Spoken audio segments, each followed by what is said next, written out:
بسم اللہ الرحمن الرحیم۔ السلام علیکم ورحمۃ اللہ وبرکاتہ۔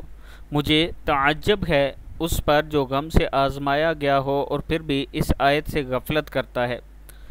وہ آیت ہے لا الہ الا انت سبحانک انی کنت من الظالمین۔ الہی تیرے سوا کوئی معبود نہیں، تو پاک ہے، یقیناً میں ظلم کرنے والوں سے ہو گیا۔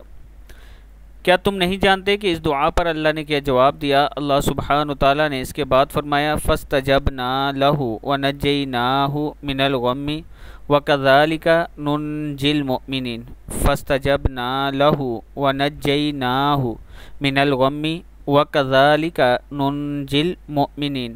تو ہم نے اس کی دعا قبول کی اور اسے غم سے نجات دی، اور اس طرح ہم ایمان والوں کو نجات دیتے ہیں۔ صدق اللہ العظیم۔ اللہ تعالی ہم سب کو یہ دعائیں پڑھنے کی توفیق دے۔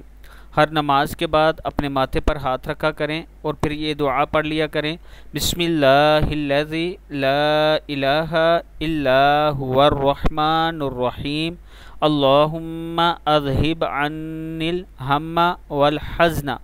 پڑھنے کے بعد ہاتھ کھینچ کر پیشانی تک لائیں۔ فضیلت، انشاءاللہ عز و جل ہر غم و پریشانی سے بچیں گے۔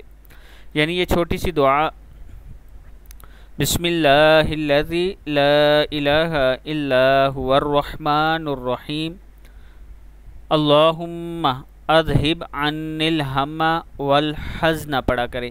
صدق اللہ العظیم۔